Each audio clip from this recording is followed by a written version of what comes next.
Ale vai na hian news chi sang sang ka chira kan riek don ani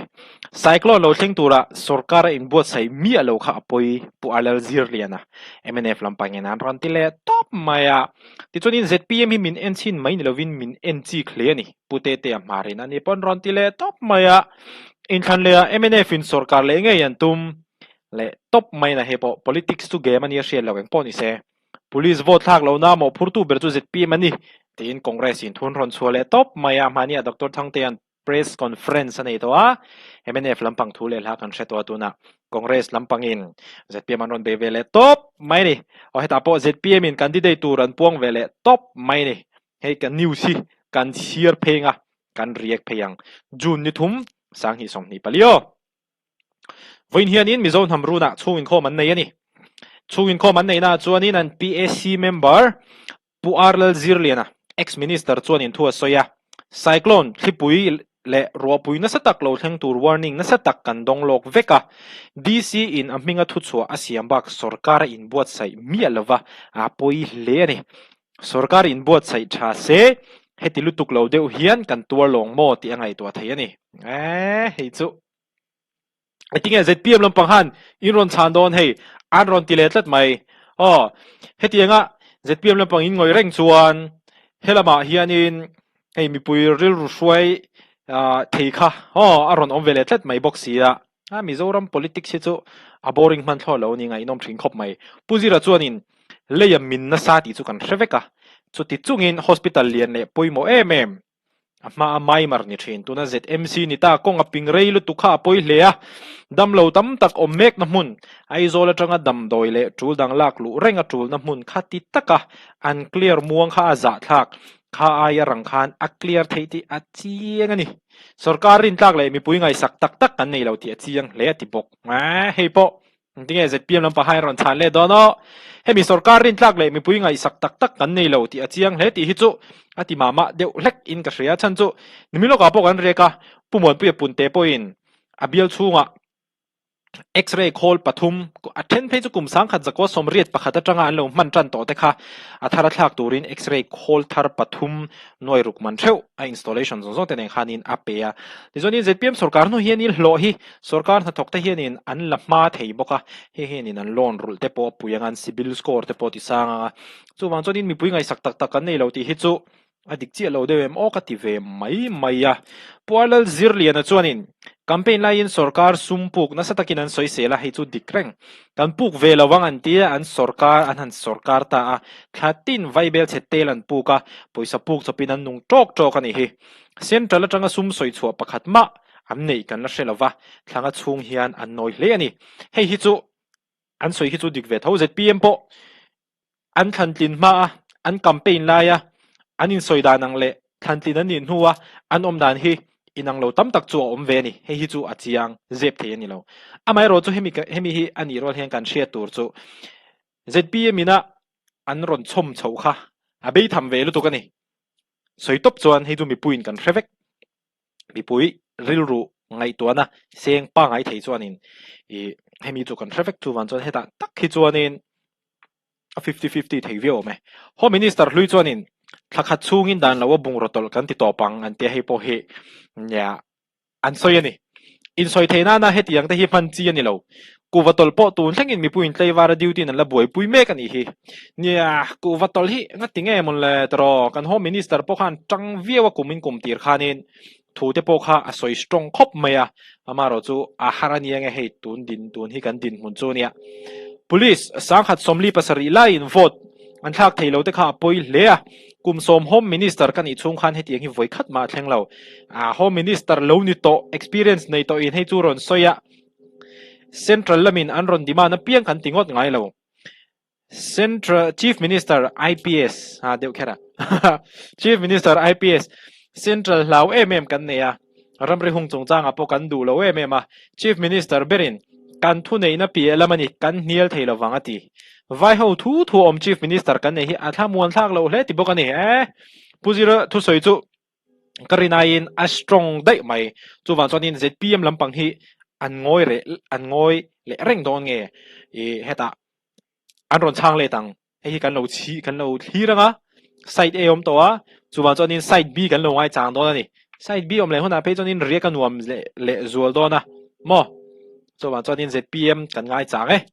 ZPM min en chin mai ni lovin min en chi khle ni putete Hmar voina ZPM po thu in kho man nei ya eta hianin putete Hmar in thu soi ni putete Hmar chuanin ZPM in sarkar na chantir December ni riat sang ni somni pathuma tangin sarkar na kalphunga thil poimo zom ngai te zomin hun kan mang na sa hlea budget assembly zo ani nu loka MP in thanina zui lea voin thlengin model code of conduct in min la phuar renga na thona na hun kan nei tlem ngai to in pulal duama kai hruai ZPM sarkar hian na tam tak an thok to ani kum sangkhat zakwa somret pasaria state kan nia chumi nuwa political party pani congress le MNF party ten rowin rel chokin kan ramdan thil tha tam tak an lo ti to atiani ti chuanin thu soi zela putete Hmar chuanin chuti lain rual onale thil thar be seina in mi puiril ru thil thar be seina in mi puiril ru atui hal em awangin kalphung thar mi pui sarkar ZPM party kan lo lang veta ani mi puiten ZPM sarkar a hianin be seina an nei sang hle ai dikhop mai be seina kan nei sang tri alom te mai ni mi puite hianin min en chin mai ni lowin min en chi khle a kan ke pentin hi be seina nen min thlir renga voile khataram kalphung thla khlok thei magician ang hialin min ngai ani chuwang chuan mi puite be seina hi kan hriat renga ngaya kan ramtan hmalam pana kan kal zel hi atul hle ani atiani ZPM hi be seina hanlaka kan nei sanga ani berina mizoram mi puite min ti beidon le chuanin be sei tur dang po kan nei le to chuang inalang ri lo a tra tuna chuan putete Hmar chuan ZPM te hian ruling party kan ni ve to ti hi kan hriat angaya ruling party chuan be an tok na sa thin ani hei chu dikreng ZPM te po khanin opposition ni lai khanin MNF khan beya mase politics a in be te po hi ani na tak thudik mang hian in be thri ni la thudik chan ve ni lote a chelai chi a video a cover ni lote tin dot manga in be te tu tilutuk lowila amai ro chu sarkar kan khal ngil theina turan i phat chonin hanin be popula dot le thudik chan veng kha chu tello se mi puite tan po hinan hne omanio tianga dot manga in be hi chu tiang chu kan din hmun ani chho zel dona soisial na zong chan let atul ber lova puzira tu soipo khan chang le lo mai theni ti hi chuana trong huna oma ngoi huna oma puitling takin ruling party kan ni ti hria kan om thia mangai hle ani social media lama in be na te po hi en liam chin nei angaya mi puin min be lo ti hria dreng angai mitlem te shat lak ve hrim te hi thil mitlem te shat lak ve hrim te thil ti hi en dan tok kan thia mangai ni tun main ro re na chel tu party worker te zinga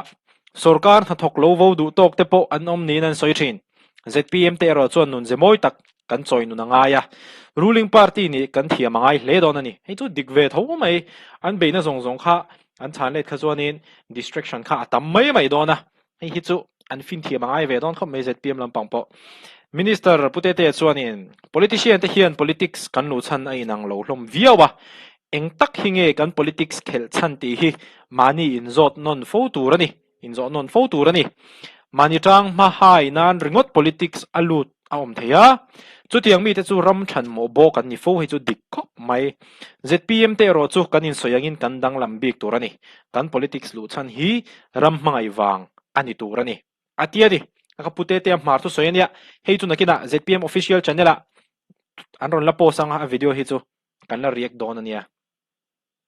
in than le MNF in sarkar nge an tum hi aro pui khop mai hetenga title an ron da shrim po hi voina MNF party elected office bureau le general secretary te chon an office an party malak na kalzel tur poi mo sang an rel hova meeting kai shoi tu MNF president puzoram thanga chon fuina thu soin kan ma ba kalzel tura in potang tak le thanem ngai taka kalin kan be tlanga opposition party kan ni na angin sarkar lai khalngil konga le ram le nam that na tura huaisen le taimata ka be atul in pek na tharnen party mi puite khai din konga le malak na kong sanga ama shoi tu ni tura thei top kan chua atul ani MNF vice president puwan lal zoma chuan thuruk von konga le rin omna chungchanga an lo chin thin dante von nun tlat atul thu soya ke mani kan in hriat chian angin party dang ning khong po hriat chiana zir chiana poimo tin ni tina kan ram tuam vel tu bo ruak le thu thang vel te hre chiang thei tura hoi har chun zom zel atul thu soi ni thu soi tu dang MNF vice president pulal chan damaral te leader of opposition chuan general secretary tin te an mani zia le theina mil tura chanvo le mo phurna siam sak ani thu soin kan party thil tum hlen chuak tura thei top chua turin ruam man na kal puyani party le mi puite in poton na tura che lang na konga zaw tak le film tak chak taka kal turin MNF chu in buat sai chop zelani atiani MNF treasurer pulal ruat kima chuan general secretary te na chan pual le mo phurna te soi fi in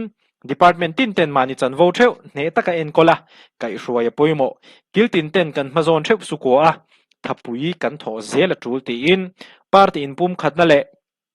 chakna tura thrui poimo tak ani na te tar lang telani meeting a hian in potlang tak le thanem ngai takin malak zel dan tur soi ho ania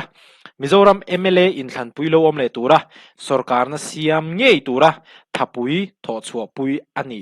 tur thu soilan ani MNF te an ron chebon ra view mai theini o hei in thlan le MNF in sarkar le ngei an tuman tia mi puite khanin lo comment zel le in ngai dan kha o ti chodin police vote hak lo na mo phur tu ber chu ZPM ani hi congress lam hian an ron thar tho vele dewa mase ni min lama hanin ZPM spokesperson khanin a soi chiang viewa kan react to a merge ani som paruka chief election officer atin ka hria kha khanin in thlan pui kan ei hun tur ron puanga ti chuanin merge ani som pakwa tangin nomination a file theia merge ni som ni pasari thleng a file theia ti chuan in hno du hun hi merge ni som thumania merge ni som thum hnuwa ballot paper and print chawanga vote thak thei don chawa ma se khuta central lamin Mizoram police te kha merge ni som ni pariat le ni som ni pakwa ballot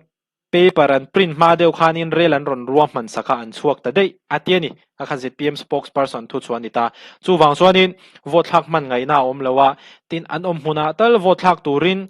kan zuk bia kha po kha election commission of India in tin malo chang lawa opposition party ho zong zong pon le khan zuk thona kan Rajya Sabha MP puwanal vena pon election commission of India te thu thlen boka amaro chu min ngai poimo lowani ti top mai deng hemi hi chonin hei ka soi hre deuh thina ma se loki deuh hianin hei tilang chuak che si lo hianin engmo han in en hran na deuh bi khi chu a om thina mon lo ti hi chu karil he chon om ve mai thina amaro chu zuk soi do taila chu an phana sa viau mai theni hemi hi chu mo poni se kha kan din mun chu ani